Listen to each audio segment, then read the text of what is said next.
Hey everybody, it's Jason Blaha here, and I thought I would sit down and do a video for you guys and gals. Sipping my Brewtopia. Well, I have some Fairlife actually coming today too. Kind of mix them up, depends on what store I'm getting it from. But let's talk about this whole aesthetics thing.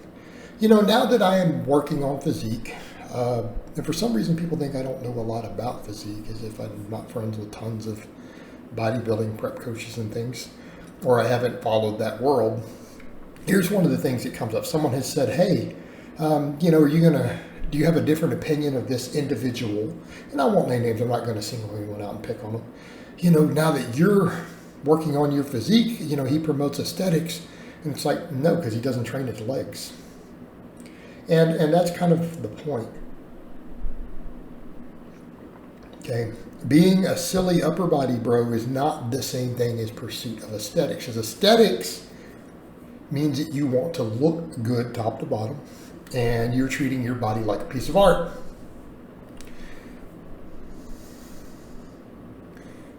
Is not training your legs treating your body like a piece of art?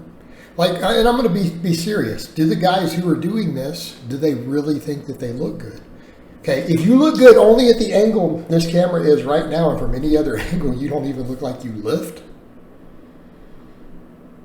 Do you look good, or are you just being a mirror bro? Okay, because it's not the same thing. Perfect examples. Look at what is a lot of aesthetics based on? The whole idea of an Apollyon physique. Classic physiques, Greek statues. This is where the concept comes from, at least in the Western world. Okay.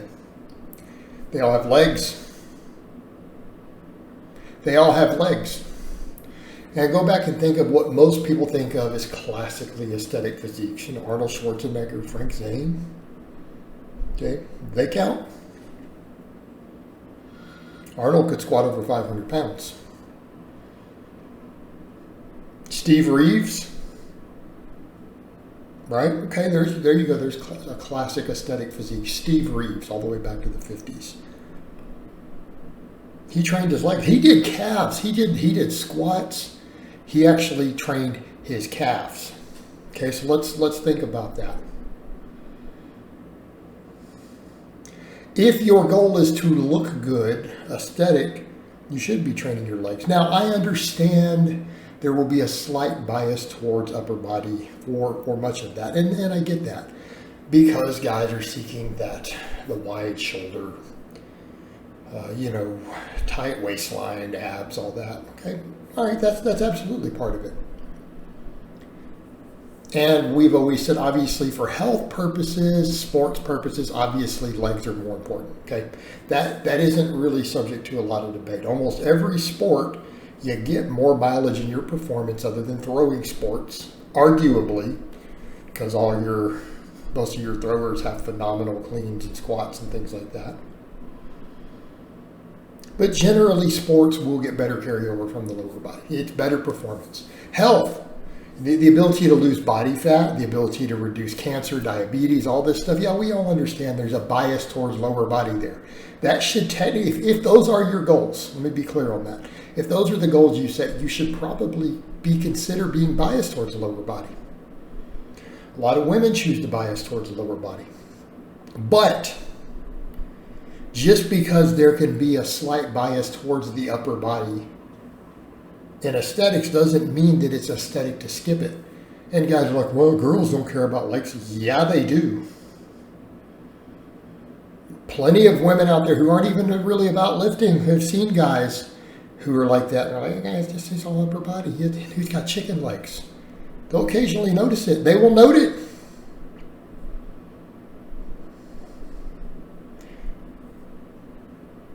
I get compliments on my legs. I've got compliments on my legs by women out in public. Like on my calves, for example. I have gotten compliments while out in shorts. So don't tell me they don't notice. Guys, don't tell me they don't notice your butt. If you really think they don't notice or care at all and they only see your biceps, If you really believe that, you are not paying attention. And I'm not saying that women like monstrously jacked guys, because the average woman doesn't. There are women who love it. But generally speaking, even if women are looking at your body, they actually appreciate reasonable proportion. Because again, you come over to what is aesthetically pleasing to the eye.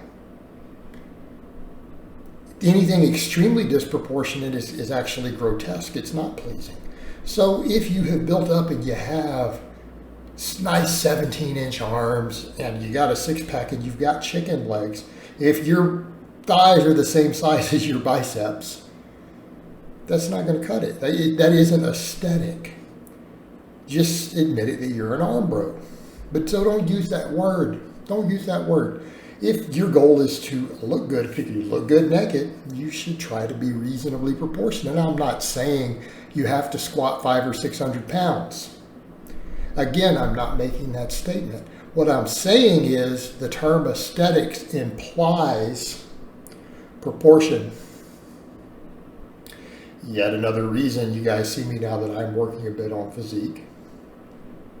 Doesn't mean I'm not going to still be strong at the power lifts by any means. Right? Goal is to always be able to deadlift at least 600 no matter what. But why am I working my arms more? Why am I trying to trim my waistline down more? Proportion.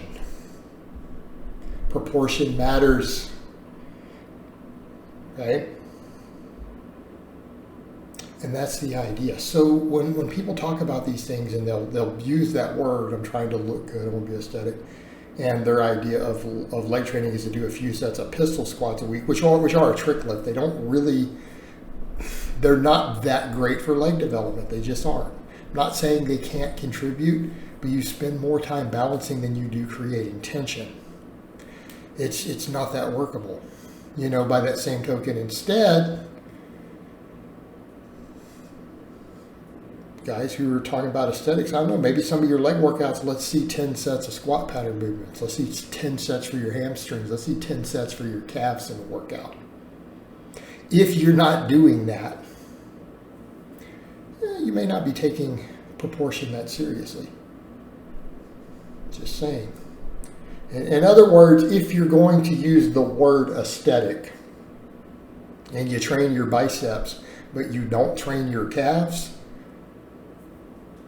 you don't understand that word, because classic aesthetics, bicep and the calf measurement are the same. That's been known for generations, even in the bodybuilding world. That's considered actually the perfect proportion. Your upper arm and your calf to be the same diameter. That's considered an aesthetic proportion. All right, guys, but that's really all I have to say on that today. Hope it's been informative, and I'll talk to you guys next time.